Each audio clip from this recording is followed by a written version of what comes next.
Hey everyone, it's my turn to lead our weekly devotional. I'm really glad that you're with me. Thank you so much for your time. My first date with my wife was one that changed my life. It was at Red Rock Canyon Grill in Norman. If you don't know anything about that restaurant, it's kind of a fancy schmancy place. There's no value menu at Red Rock Canyon Grill. No coupons or anything like that. But I wanted to impress her. It's probably a little bit out of my budget. It was her birthday as well.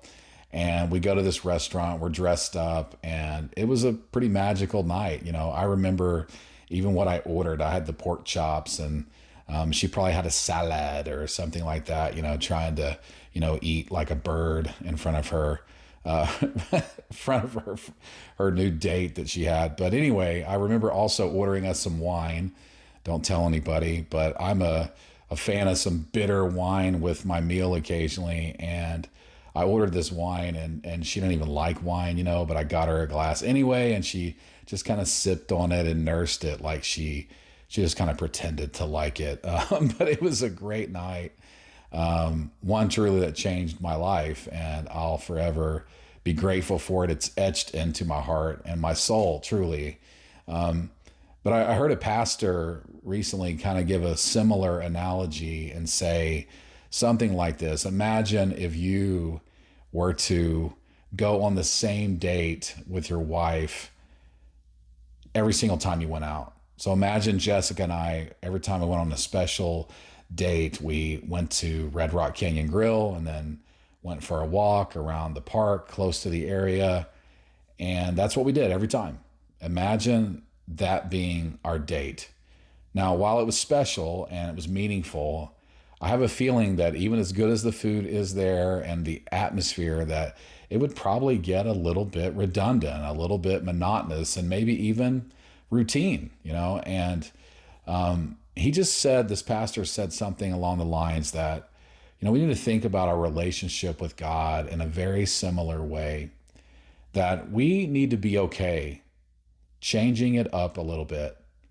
That it's okay to be spontaneous in your relationship with God. It's okay to be creative and to think outside the box, to maybe go places you've never gone before, to go off the beaten path per se, and try something new, to just keep that fresh feeling going in your relationship with the Lord. And I think that is so profound, because I think sometimes in our relationship with God, we just think that we have to do the same thing over and over again. We have to sit down and read our Bible for 15 minutes, and we need to pray for this amount of time. And it looks like we're sitting at the kitchen table or behind a desk, and it's very, very cookie cutter. And while I am 100% on board with us having a regular quiet time and, set aside time for prayer every single day, I think you need to do that. If you don't have that habit in your life, you certainly should. But what I want you to see today is to have the freedom to change it up, to realize that your relationship with God, it can be so vibrant and so dynamic to where, you could go for a walk and you can pray.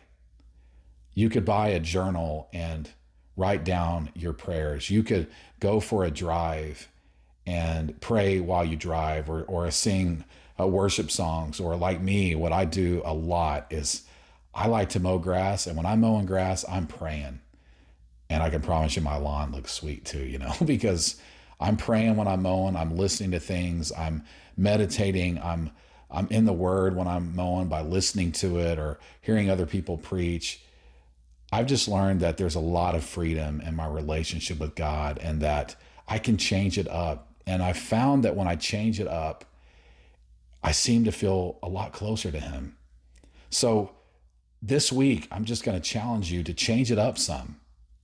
What can you do differently to express your love for God and your desire for a relationship with Him? My wife is an artist and she loves to paint, and it's mesmerizing to see her worship through painting. She's good at it. Some of you are really good at some things, and you need to understand that you can worship God and build your relationship with Him by just simply doing the things that you're good at and what you've been created to do. The freedom's there to mix it up a little bit. I want to read to you a very profound passage of Scripture from the book of Revelation. And ironically, it's talking about the church in Ephesus, which is what we're preaching about now on Sunday mornings. And I'm just going to read these few verses to you from Revelation chapter 2. And John writes here, and he's talking to the Ephesians, and he says, I know your works, and I know how hard you've worked, and I know how you've endured, and how you cannot bear with those who are evil, but have tested those who call themselves apostles and are not, and you found them to be false. I know you are enduring patiently and bearing up for my name's sake, and you have not grown weary. But he says, I have this against you. He says, you have abandoned the love that you had at first. So John is telling the church in Ephesus that you guys are doing awesome things. You're shunning evil. You're rooting out false teachers. You're doing great things. You're enduring suffering patiently.